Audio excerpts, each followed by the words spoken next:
Morning.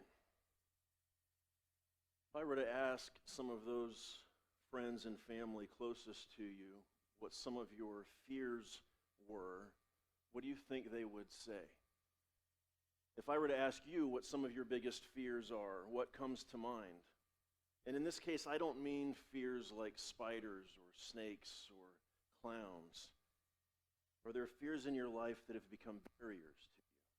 Are there fears in your life that have kept you, held you back from doing something at some point in your life that you knew you were supposed to do? For some of us, it can be the fear of failure. The idea that we don't even attempt to do something, or we just attempt it half-heartedly because we're simply afraid we're going to fail. On the flip side of that, some people can actually fear success. Maybe you've achieved a higher position or a greater level of responsibility, and you fear being able to sustain that. You fear being able to achieve the goals that are set for you as you go forward. Some of us have been hindered at times because of a fear of getting hurt, or a fear of rejection, or that fear of the unknown that undoubtedly has hindered all of us at one point or another. It can be a fear of being lonely, a fear of not being good enough, a fear of losing some form of freedom in your life.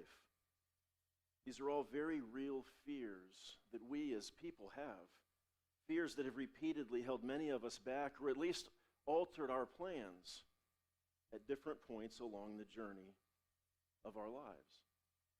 But there's another fear that people have that I think may be more common than the rest of these. It's on its own, it's near the top of any list of fears that you'll find. But if you consider that it's embedded in many of these other fears, it might just be the biggest fear that we have. And that is the fear of change. I know some people are more outgoing, they're more open, they're more spontaneous, they can adapt to change easier than others, but at some level, we all like the comfort of consistency and normalcy of our lives. We like things the way they are. We like things the way we like them. We don't usually like change. We don't like it when the doctor or my wife tells us that we have to change our diet. We don't like it when we have our boss come to us with a new job description, changing up the way that we've done things for the last number of years. We don't like change in our routine. We don't like change in family structure. It's also very common to struggle with change, even within the church. And I realize not liking something is much different than fearing it, but we often don't like it, but because we fear what that change will bring. Because change brings something we're not used to. It causes us to look at things differently and do things differently than the way we've always done them, or than the way we'd like to do them. And change can often bring on more work.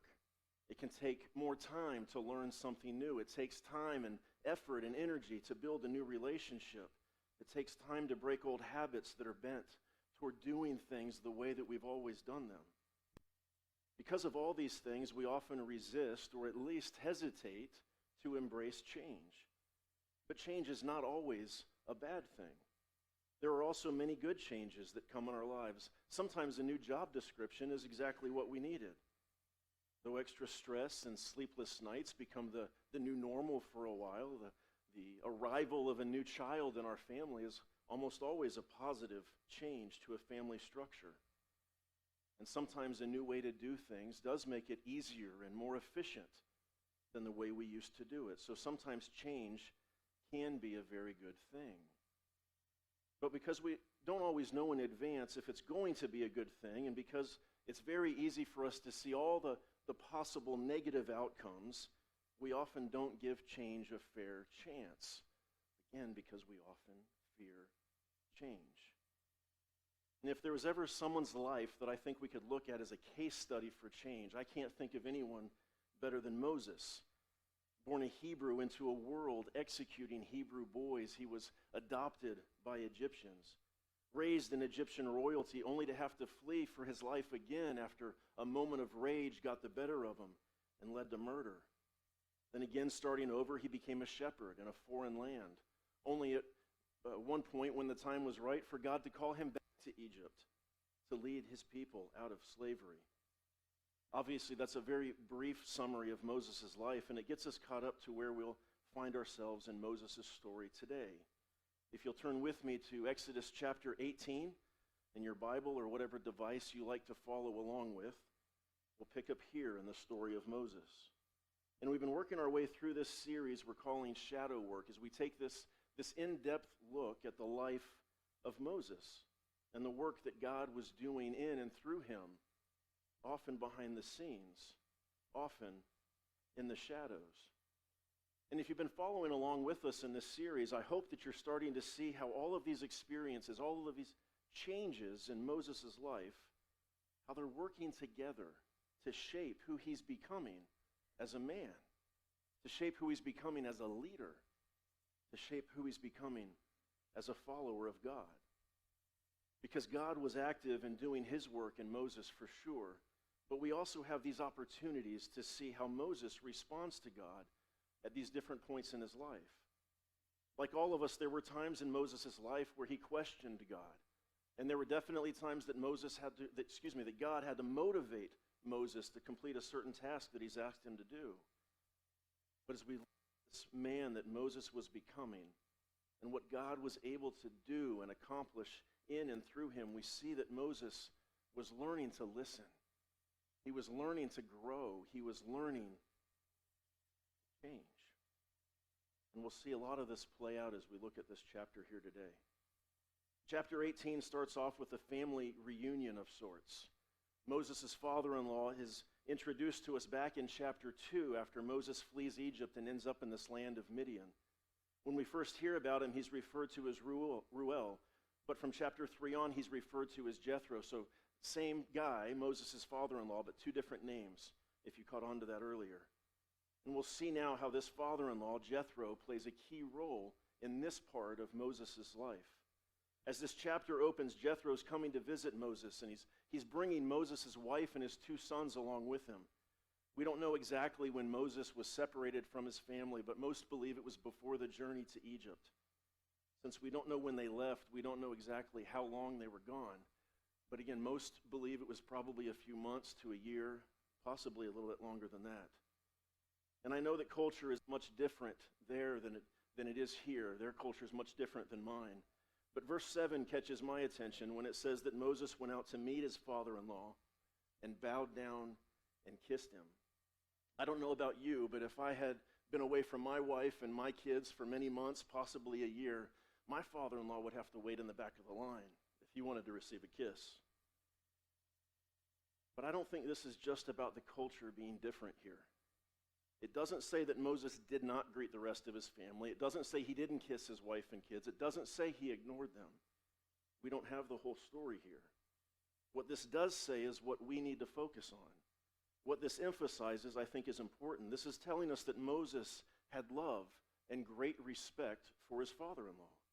And again, I think that's important to know and remember as we work through this part of Moses' story. After this family is reunited, the next thing we see is Jethro's excitement about what God was doing for the Hebrew people, what he had done for them as he brought them out of Egypt. From a distance, Jethro had heard of everything God was doing, all that he had done for them. And now after spending some time catching up with Moses in person, he's now heard straight from the source about the hardships they'd faced and how God had saved them from everything. God's fame was spreading. Nations all around were hearing what God did to the Egyptians, and people are talking about it. And Jethro obviously was one of these individuals who took notice of this, and he's received now the whole story. So I'd like you to turn with me in Exodus chapter 18, beginning in verse 9, as we continue to look at Moses' life here. Verse 9 says, Jethro was delighted to hear about all the good things the Lord had done for Israel in rescuing them from the hand of the Egyptians. He said, Praise be to the Lord who rescued you from the hand of the Egyptians and of Pharaoh, and who rescued the people from the hand of the Egyptians. Now I know that the Lord is greater than all other gods, for he did to those who had treated Israel arrogantly. Then Jethro, Moses' father-in-law, brought a burnt offering and other sacrifices to God. And Aaron came with all the elders of Israel to eat a meal with Moses' father-in-law in the presence of God. Jethro, as we know, is a spiritual man. He's referred to as a priest in multiple instances before this. And we know the Midianites were related to the Israelite people because they too were descendants of one of Abraham's offspring. However, it was common for many nations to be polytheistic in this time, maybe in the time today too, but that means they worshiped more than one God. And the belief is that that was the case here with Jethro as well. But then Jethro's eyes here are open to all that God has done, all that he's doing, and he acknowledges that God is greater than all other gods. We don't know much else about Jethro, whether or not he chose to only follow God after this encounter. But at least in this moment, we see Jethro drawing closer to the one true God. And so after this initial family reunion, we basically get to witness a small church service here, a time of praise and sacrifice, specifically to worship God. And the leaders of the church were there, and it's pointed out at the end of verse 12 that all of this was done in the presence of God, implying that this was acceptable by God. God was right there with them. He was among them. And though again we don't know where this ultimately led Jethro in his faith journey, we do know that God was very much a part of it in this moment. Again, this man that probably worshiped many gods was now worshiping the real God, the one true God. And I think this would have been significant for Moses as well. This man that he already had this love and respect for was at least in this moment now on the same spiritual playing field as they were worshiping God together. All that Moses had been through in his life, all the changes that have come, all the drastic changes had led him to this moment. The moment where he could worship the one true God with his father-in-law. And I can't help but see how this would have been a very special occasion for him. But just as quickly as all this begins, the family reunion is now over. Church service has concluded, and it's Monday morning, back to the grind. Time to get back to work. Let's pick back up here in verse. The next day, Moses took his seat to serve as judge for the people, and they stood around him from morning till evening. When his father-in-law saw all that Moses was doing for the people, he said, "What is this that you were doing for the people? Why do you alone sit as judge while all these people stand around you from morning till evening?" Moses answered him, "Because the people come to me to seek God's will. Whenever they have a dispute, it is brought to me, and I decide between the parties and inform them of God's decrees and instructions." So no wasting time here. Moses had this brief time to spend with his family, and now he's clocked back in at the job and apparently facing a great deal of potential overtime hours as people stand in line before him from morning to night. I don't know if anyone else can see the problem here, but Moses is doing too much. He was basically taking on the role of lawyer, judge, counselor, theologian, pastor, and probably a few other things all at the same time. And this task was just too heavy. Think of a time in your life when you had to take on too much. Of course, sometimes in life there are those seasons when we have to take on a lot just because there's no other choice. There are times when things haven't gone to plan, and we have to carry a little more weight because someone else in our life either can't or won't. There are consequences to our actions, and there are times when life is just truly busy and things around us have to get done. What Moses seems to be facing here was a situation similar like that was not going to end well if changes did not come. A situation that was created based on the needs around him, but a situation that could definitely use some adjustments. One way or another, something was going to have to give. Now, I'm sure most of these needs were real. These were real people who needed real things figured out and handled and managed in their lives. But again, this is too much for one person to oversee by himself. And we don't know what all led to this point, right? Moses has not necessarily been a leader, at least of this many people in his life. And he's maybe hadn't developed a little bit of a big head. Maybe he had this leadership complex in which he didn't want to relinquish some of the authority that he had. Maybe he just didn't take the lessons on delegation from the local junior college. We don't know. The way I read this, no matter what the reasons for it, Moses had just gotten himself stuck. He started leading this group, and as more time was spent together, as more challenges came up, as more people starting to come forward with more and more issues and requests, it just became too much. Moses was doing what he knew he had to do. This is the way that things had been established. And it's easy for us to see this problem from our point of view. We have the ability to sit here and read the history of this story of how Moses got stuck in this position without understanding Moses' point of view. Maybe this started off a little bit easier at first. Maybe Moses had a better grasp on the situation at the beginning, but as things continue to change and grow among the people, Jethro is now noticing what's going on. And he's beginning to understand, and he's preparing to tell Moses this. So maybe things can change now. Maybe there's some hope for Moses to actually be able to come home for dinner a few nights a week with his newly returned family. Because we also get to see here how Jethro speaks into Moses' situation. Remember, Moses' father-in-law is visiting, and he's witnessing what goes on during a normal day for his son-in-law. And he's taking it all in. And he's asking lots of questions to better understand what he's seeing, what he's witnessing. He asks a lot of what questions, but he also asks a very important why question. Jethro asks Moses, why do you alone take on this responsibility? You ever been asked that question before? The question of why you're doing something the way you're doing it? Sometimes it may not be in a good tone or with good intentions. Maybe it's condescending. Maybe the question's based out of ignorance or confusion at what someone's seeing. Sometimes it can also be a great question.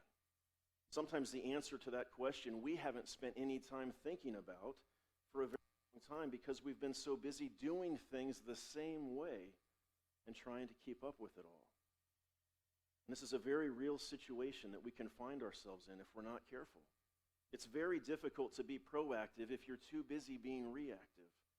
Have you ever applied for a job somewhere that could really use your help, but they're just too busy to sit down and interview you for the job? They just keep working and working and working. If we're just busy trying to keep up, or worse yet, play catch up, it's near impossible for us to be able to sit back and consider solutions that would help the situation, let alone apply those solutions. In that situation, we don't have time to do anything else other than to take care of a long line of people and projects that stand before us. And sometimes this can feel good, at least at first. You can feel important, you can feel valued, but that can only go on for so long. At some point, you will burn out. At some point, you will isolate your family, your friends, and your church. This way of living can lead to physical and mental and spiritual problems, and Jethro is noticing this here, and he brings it to Moses' attention. And Moses simply replies by telling Jethro, this is my job. Moses is doing what he knows to do. There's this line of people waiting on him, and he just has to keep working his way through that line. But Jethro has seen enough now to share his opinion on a solution with his son-in-law. We pick back up in verse 17. Moses' father-in-law replied, what you are doing is not good. You and these people who come to you will only wear yourselves out. The work is too heavy for you. You cannot handle it alone. Listen now to me, and I will give you some advice, and may God be with you. You must be the people's representative before God and bring their disputes to him. Teach them his decrees and instructions and show them the way they're to live and how they are to behave. But select capable men from all the people, men who fear God, trustworthy men who hate dishonest gain, and appoint them as officials over thousands, hundreds, fifties, and tens. Have them serve as judges for the people at all times, but have them bring every difficult case to you. Simple cases they can decide themselves. That will make your load lighter because they will share it with you. If you do this, and God so commands, you will be able to stand the strain, and all these people will go home satisfied. So Jethro explains to Moses that the way he's been working himself is not good. He says that if you go on this way, you will only wear yourself out, you and all the people. So he offers his advice, some wisdom from the way he sees things. And Jethro says it's time for change. He told Moses to make some adjustments, some critical adjustments to the way he had been operating. I think there's some things that we can learn from this. If we find ourselves overwhelmed or like Moses headed down a path that leads that way, there are things that we can put in place in our lives to help us be proactive, to help us work smarter, to help us stay healthier. Jethro also offers us a good example of how to speak into someone's life when you see those changes that need to be made. Sometimes, especially if you're an outside voice, we can be quiet and not share our opinion because we don't want to offend someone. We don't want to call someone out. Sometimes we really want to share our opinion and just blurt it out without even thinking about the best way to share our advice. But let's pay attention to the way Jethro handles this, and let's see if he can teach us a few things here as well. After spending some time with Moses and hearing firsthand all that transpired, then asking those what and why questions so he could gain a strong understanding of what he was witnessing, Jethro brings the issue to Moses' attention. So the first thing Jethro teaches us here, I think, is to call out the issue. He brings attention to what is not good. If you're going to fix a problem, you have to know what the problem is. Changes need to be made. You have to understand as much as you can so that you can offer the adjustments, the solution to the adjustments and the critical changes that need to be made. So Jethro names the problem here, and he tells Moses bluntly that you can't do this alone. He doesn't say you shouldn't do this. He says you can't do this. And then I think he explains his reasoning very well. Again, speaking as his father-in-law, someone Moses looks up to, Jethro says, listen to me. I'm going to give you some advice. And I love the next thing he does here, the way he handles this advice, I think, is Leadership 101. John Maxwell has nothing on Jethro in this instance. The next thing Jethro does is agree with Moses in what needs to be done. He's building confidence in him in his role by confirming that Moses has the right job in mind. He's actually doing the right thing. He tells Moses that what he's doing is important and it needs to continue to happen. But then he says, there's a better way to go about it. Jethro tells Moses he can't do this by himself. He has to learn to delegate. He has to learn to share the load. And again, this isn't that he should share the load. Jethro is telling him that if he's going to survive this, then he has to share the load. He has to share and delegate some of this responsibility that he is carrying on himself. And maybe there's a point in your life, a spot in your life where you currently are taking on too much, and you need to share the load. Maybe you need to teach and expect your kids to take on some of the household chores at home. Maybe you're too heavily involved in some things at work, and you need to talk to a supervisor, or if you are that supervisor, talk to your employees and your staff about dividing up the responsibilities a little more evenly. Maybe you're heavily involved in a ministry here in the church, and you need to train up some people to come along with you to share the responsibilities that should not fall solely on you in the first place. If you can relate to any of that, and if you've had at least some say in changes that need to be made in your situation, then following Jethro's advice on this next piece is important too. He says to find the right help, qualified help.